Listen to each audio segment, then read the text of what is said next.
दोस्तों मुहावरों का दुनिया की हर भाषा में अपना एक रोल होता है। वो चाहे हिंदी हो, वो चाहे इंग्लिश हो या दुनिया की कोई दूसरी तीसरी भाषा में हो। जब आप एक बार इडियम बोल देते हैं तो फिर आपको पूरी डेफिनेशन बोलने की जरूरत बिल्कुल भी नहीं पड़ती। बस आप सिंपल सा डायलॉग बोल देते हैं। जैसे अब बातों बातों में हमने एक डायलॉग बोला, किसी ने कोई गलती कर दी, हम कहते हैं यार बताओ गलती तो सबसे हो जाती। तो ये डायलॉग को हम हिंदी में एक मुहावरा बोलते हैं कि इंसान तो गलतियों का पुतला है।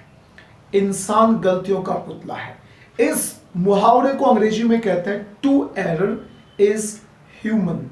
टू एरर इज ह्यूमन, या इसे बदल के बोल देते हैं ह्यूमन इज टू एरर, यानी इंसान तो इस दुनिया में हर गलती करता ही करता है। हर इंसान गलती करता है, कोई ऐसा इंसान नहीं जिससे गलती ना होती हो। तब इंसान कहता है ह्यूमन इज टू एरर, या इसे बोले टू एरर इज ह्यूमन। इसी से बिल्कुल संबंधित एक बहुत ही शानदार डायलॉग हम कई बार बोलते हैं, और वो डायलॉग निकल के आता है दोस्तों कि चांद में भी दाग होता है। चांद में भी दाग होता है। अब आपके दिमाग में सुन के ये नहीं आना चाहिए कि चांद में भी दाग होता है तो चांद को कहते हैं इंग्लिश में मून, दाग को कहते हैं spot. The moon has a spot. English में ऐसे नहीं होता, किसी भी भाषा में ऐसा नहीं होता। बस एक सेंस होता है, एक समझने का तरीका होता है। कोई साइकिल से जा रहा था, गिर गया, खड़ा होकर साइकिल में ही कमी निकालने लगा, इसका पैंडल अच्छा नहीं है, हैंडल अच्छा नहीं है, ये अच्छा नहीं है, वो अच्छा नहीं है। तुमने कहा ये बहुत बढ़िया जी, नाच ना जाने आंगन टेढ़ा। तो अब सोचने की बात है, इस साइकिल में नाच का क्या मतलब है, आंगन का टेढ़े होने का क्या मतलब है। लेकिन ये मुहावरा है, और मुहावरे को आप मुहावरे के ही अंदाज में दोस्तों बोलते हैं। तो अब हमारे सामने एक डायलॉग आया, एक मुहावरा आया कि भाई चांद में भी दाग होता है। तो इसे अंग्रेजी में हम कहते हैं every bean, BEAN, bean has a black, BLACK। Every bean has a black. चांद में भी दाग होता है। आप बिल्कुल फ्रेंकली और कॉन्फिडेंस से बोलिएगा every bean has a black. चांद में भी दाग होता है। इसका मतलब यह है कि भाई दुनिया की हर शख्सियत में कोई ना कोई कमी जरूर है। सलमान खान बहुत सुंदर है मगर कोई ना कोई कमी तो है। गुस्सा बहुत ज्यादा आता है, हम कहते हैं भैया चांद में भी दाग है। Every bean has a black. So friends, I am Neeraj Sharma. To understand a few good idioms, please watch the video from starting till the end. Video को शुरू से बिल्कुल एंड तक देखिएगा ताकि आप जो मैं समझाना चाहता हूं उस बात को अच्छे से समझ सके। Thank you, very good. चलिए बात करते हैं। एक मुहावरा हम कई बार बोलते हैं कि भैया चोर चोरी छोड़ दे, हेरा फेरी बिल्कुल भी नहीं छोड़ता। इसको कई बार हम ऐसे भी कहते हैं कि यार इंसान की जो फितरत है ना वो तो बदलती नहीं है। मतलब अगर कोई चोरी करता है ना तो चोरों वाली फितरत तो जिंदगी भर उसके साथ रहेगी। तो अंग्रेजी में एक बहुत ही शानदार मुहावरा बना है, a leopard, LEOPARD। A leopard can not change its spots. A leopard can not change its spots, यानी फितरत इंसान की इतनी जल्दी आसानी से नहीं बदलती। फितरत तो जिंदगी भर वही रहती है जो उसकी फितरत है। A leopard can not change its spots. चलेगा, दूसरे मुहावरे की तरफ बढ़ते हैं। एक बहुत ही अच्छा मुहावरा है, कई बार हम हिंदी में बोलते हैं कि यार समय सबसे बड़ा बलवान होता है। यानी इसे कैसे भी कह लोगे भैया, समय के साथ साथ सारे घाव बढ़ जाते हैं, समय के साथ साथ सारे दुख दूर हो जाते हैं। तो अंग्रेजी में एक बहुत अच्छा इसका मुहावरा बना है, the time is the best healer, HEALER। Time is the best healer. समय सबसे बड़ा बलवान होता है। हील कहते हैं घाव का भरना, और हीलर घाव का भरने वाला। तो time is the best healer, समय सबसे बड़ा बलवान होता है।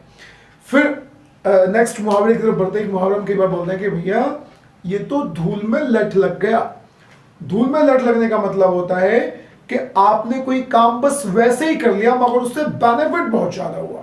एक समय पर अमिताभ बच्चन जी के पास बहुत कर्जा था, बहुत मुसीबत थी, तो उन्हें स्टार प्लस, शुरू में स्टार प्लस पे केबीसी आता था, उन्होंने केबीसी वालों ने उनको अप्रोच किया कि सर आप ये केबीसी कर लीजिए। तो अमिताभ बच्चन जी ने बस वैसे ही कर लिया कि चलो देखते हैं क्या होता है। लेकिन केबीसी से उनकी तकदीर बिल्कुल बदल गई। तो इसे अंग्रेजी में कहते हैं it is a blessing in disguise. DISGUISE। It is a blessing in disguise. तो इसे बोलेंगे कैसा, जैसे आप बोल सकते हैं कि साइनिंग फॉर केबीसी प्रूव्ड साबित हुआ या was signing for KBC was a blessing in disguise for Mr. Amitabh Bachchan. Signing for KBC was a blessing in disguise for Amitabh Bachchan. एक बार सलमान खान की सारी पिक्चर फ्लॉप हो रही थी, तब उन्होंने वांटेड करी, वांटेड के बाद सारी पिक्चरें हिट गई, तो हम कह सकते हैं signing for wanted was a blessing in disguise for Mr. Salman Khan, या signing for wanted proved a blessing in disguise for Salman Khan. अंग्रेजी आपने बस वैसे ही सीख ली जैसे आपने इस वीडियो को वैसे ही देख लिया, लेकिन इससे फायदा आपको बहुत ज्यादा हुआ, आपको दो चार बहुत अच्छे मुहावरे मिल गए. तो आपने कहा यार वॉचिंग दिस वीडियो प्रूव्ड साबित हुआ a blessing in disguise for me, it is a blessing in disguise for me. फिर एक हम बहुत अच्छी कहावत और बोलते हैं कि भैया अपना अपना और पराया पराया ही होता है. जो दुनिया में अपना है वो अपना है, जो दुनिया में पराया है वो पराया है. तो इसका एक बहुत अच्छा सेंस अंग्रेजी में होता है, मुहावरा होता है, वो है ब्लड. ब्लड खून वाला ब्लड.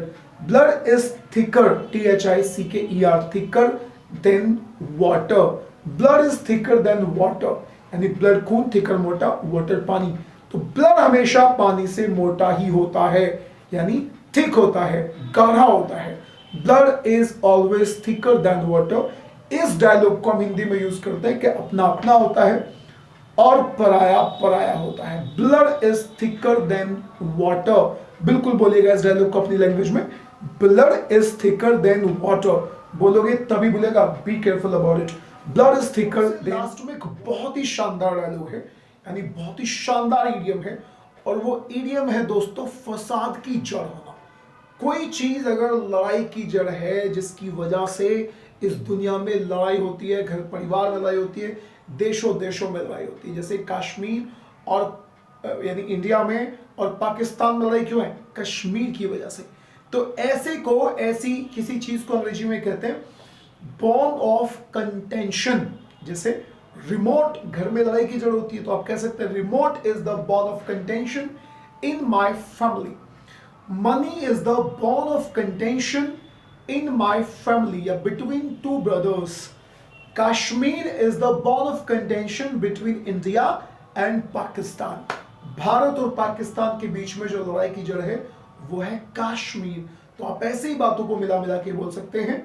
आज की इस वीडियो में इतना ही. I will just very shortly be available with some more idioms, with some more grammatical portions. Thank you for watching and have a nice